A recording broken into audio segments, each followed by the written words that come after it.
What's up guys, Tim here from Audio Tutor. Welcome to you, you audio lover, you audio geek, you singer-songwriter, producer, mixing engineer, whatever it is you do in audio, welcome to you. Today we are talking about MIDI arrangements, your MIDI recordings, and especially how to make them sound a bit more realistic, a bit more authentic, and a bit more organic. I'm going to take you through some tips and we're going to be talking all about that. First off, a little disclaimer. Talking about MIDI, I would recommend, if you have the instrument available to you, go and record that instrument, learn your craft, learn how to make that instrument sound awesome, and record the real thing, record it, and it's going to be amazing, and you're going to learn and keep learning and get better at recording audio and mixing audio. You're going to get better and better the more you do. So if you can record an instrument, do record an instrument, but sometimes we just don't have that facility available. Sometimes with instruments like we're talking about today, a grand piano, the average person doesn't have a grand piano just lying around. Or maybe you don't have the time, maybe you don't have the equipment with you to record that grand piano. You'll need multiple mics. Maybe you are looking at putting drums in your song and you don't have the amount of mics it takes to mic up a drum kit, or you just don't have the space for a drum kit. Or maybe we're talking about a bass and you don't have a bass guitar, or whatever it is. Sometimes we just don't have the facility to record that real instrument, and we have to, at that point, turn to MIDI. Now, MIDI is something that has really developed in recent years. When it first came about, it was that very 80s thing that the Pet Shop Boys were doing, or you know, whoever, a band like that. And it was very quantized and just very mechanical sounding. You'd never be able to replicate the real instrument with MIDI. Well, things have changed. MIDI is now... It's often very difficult to tell the difference between a MIDI instrument and a real one. And that is because of the sampling that these incredible geeky audio engineers use. They use multiple samples for each sound. It's incredible. I have Logic. Any Logic user will know that sampling and MIDI instruments can just be absolutely incredible. I know that Logic has just come out with a new package for brass and string sections, which is just mind-blowing. So MIDI has come a long way. Anyway, today we're talking about one of my songs. It hasn't got a title as of yet. It's just something I've been working on. It started as a cover of that Rockabye song from last year. It's become this sort of fun pop song. So let's have a listen so we know what we're talking about. And I'm thinking about you.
Alrighty, so I let it fade out there with the grand piano. That's kind of the outro at the moment as it stands. It's sort of a softer version of what the piano's doing in the chorus. So there's a reason I let it fade out on the grand piano, and that's because we're talking about the grand piano, that beautiful recording of a lovely grand. Well, would you believe it wasn't a recording at all? It was actually a MIDI arrangement that's been carefully tweaked and made to sound more authentic and realistic. So let's dive in and talk about how we achieved that sound, how we achieved something that sounded so realistic out of a sampled grand piano. Alright, so let's have a look at the piano roll here. This is the, 4 bars of the chorus that gets repeated. These are all the chords put together. The first thing you're going to notice are all these little rectangles of the MIDI arrangement that's drawn in. All those little rectangles are different colours. And what that represents is the velocity of each of those notes. So it ranges, as you can see here, it ranges, velocity's down here. If we take the velocity down, it goes kind of purpley colour. And if we take it up, it goes through sort of green and yellow and orange and red. And wow, red means that's too loud. Well, not necessarily, depending on what you're doing. So where was it? It was somewhere around here, I think. It was kind of bluish. Alright, so the first thing you're going to notice is that all of these notes are different colours, which means they're different velocities. And the reason for that is, if you are a piano player, you may know this. If you play a chord, as much as you try to play that chord with all the notes at an equal velocity, you try to put the equal pressure on all those notes, you're never going to put the exact equal pressure on those notes because you're not a machine. Your fingers will always hit the notes at a slightly different pressure. And so we've got to represent that in our MIDI. So you'll notice here, this bottom note down here is 27 on the velocity scale, and then we've got this next one in the triad here. We've got this G is at 55. Then we've got 52, and up on the D here, we've got 59. So they're all different, and that ranges all the way through on this next one here. We've got the C is on 50, and then we've got 42, 40, and the bottom note here is 43. So how do we achieve this? Well, let's take a look. What I've done here is I've made a copy of this arrangement over here. And this, as you will notice, all these rectangles are the same colour. And that is because all the velocities are the same. This is what your arrangement will probably look like once you've been playing or drawing in your arrangement. Your arrangement will probably look something like this. In my case, I was using this musical typing feature on Logic. Anyone that's not familiar with this, you can literally play the piano using your computer keyboard instead, sounding something like this. Very nice.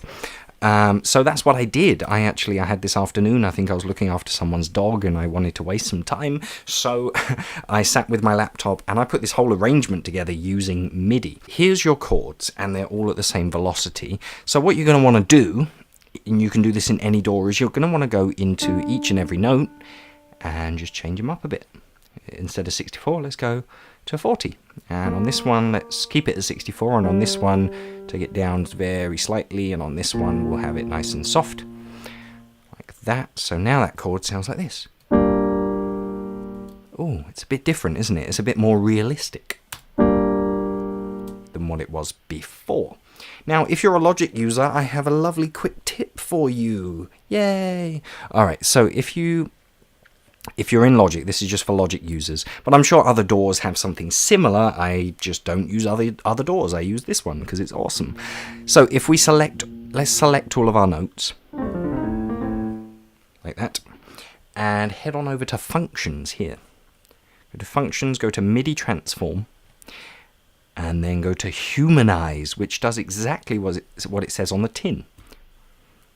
Alright, so it brings up something like this, and you don't really need to do anything with that. It's set at a really nice default, so you don't need to worry about these buttons or anything. Let's just go Select and Operate, and then just exit out of that. And you'll notice what it's done is it's kind of randomized the velocity a bit, but only slightly. It hasn't massively changed anything. So you're not going to notice huge differences. It just makes it a bit more human, which is why it's called Humanize on the function tab there. So let's have a listen what we've got now.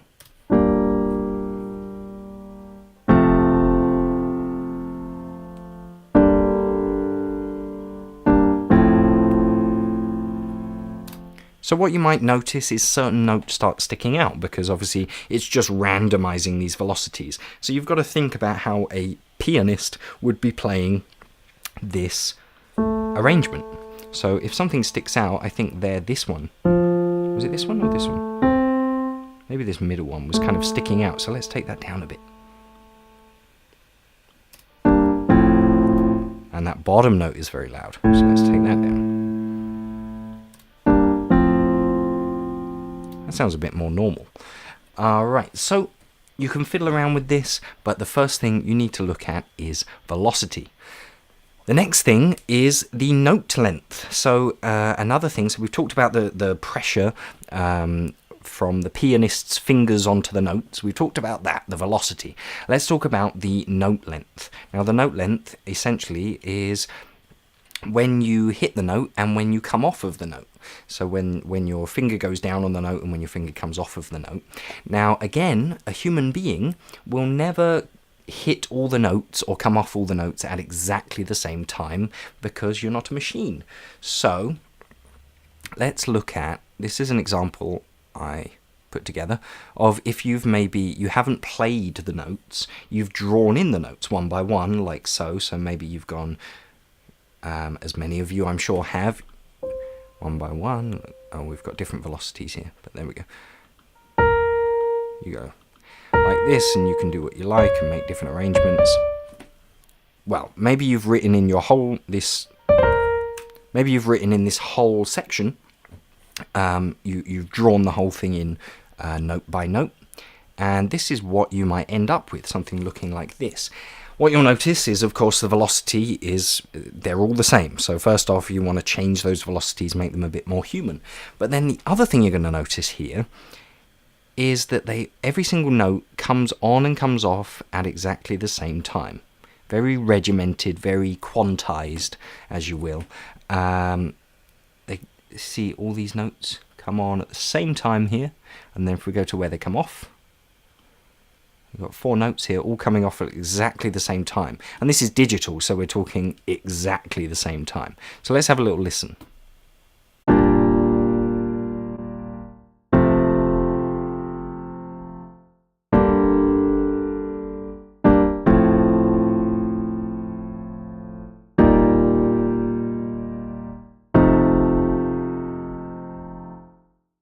So the arrangement is sounding very lacking in emotion. There's no emotion in the playing of those notes, and the emotion somewhat comes from your velocity.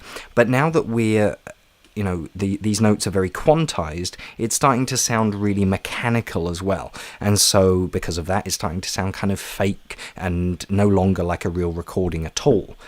So what you need to do now is head on in and start moving things around. I think I already had here, started moving things around. You see here, once we zoom in, these notes are actually coming in at slightly different times. But let's over-exaggerate this for an example. So if let's say the pianist played this note a bit early, this note a bit late, and this one tiny bit early, and this one was right on time. So let's listen to how that sounds. Alright, so yes, it's exaggerated, but this is kind of what we're going for, that sort of imperfect sound. Now the other thing you'll notice is because we moved the notes, they're coming off at different times as well, which again is more natural. So you see this one's coming off first, I think this one's coming off second, this one, and then this one's coming off late. Now you may not want to move them that much, as an example we're exaggerating, so let's look at this second chord and kind of move things around a little less. Yes. That bass note, there we go. Alright, so that's a little bit less noticeable there.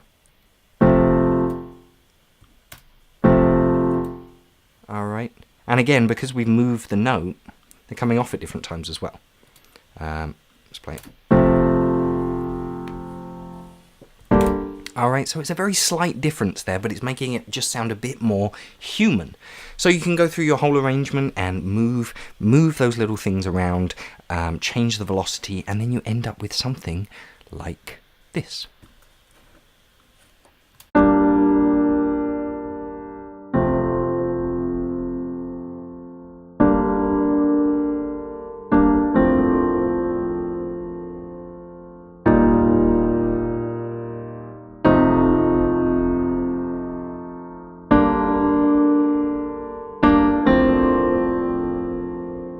So, looking at that, let's zoom in here.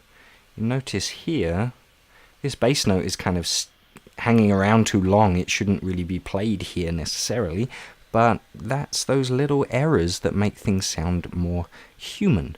And we can see here, all of these notes are coming off at different times. That bass note is coming off way early, and then this, the F there, is coming off late. These two are coming off at a very similar time, but all of these notes are at a very slightly different velocity, being played just, that one's a little bit softer than this one, all right, and this one's a lot softer. So there you have it. That's how we make things sound a bit more authentic, a bit more realistic. And then you've got your arrangement here, and obviously we've got some plugins over here. We've got what are these? This is a bit of saturation and EQ, and we've got a compressor and reverb. So there's going to be future videos all about saturation, EQing a piano, compressing a piano, compressing anything, and adding reverb to instruments, and all of that stuff. We're going to be covering that in future videos. In the meantime, guys, if you are looking to get started recording and mixing, or maybe if you're experienced as well and you are looking for an equipment list, recommendations list, I actually have a 25-page ebook, completely free, a free gift from me to you that you can download. You can print it out, whatever you want to do, just have it on your phone, whatever it is. It's all the equipment you're going to need to get started recording and mixing on an affordable budget. If you'd like to have a look at that, that's over at facebook.com/audio tutor. It's an absolutely free gift from me to you to help you get started. Until next time, guys, my name's Tim from Audio Tutor, and I'll see you soon. Ciao.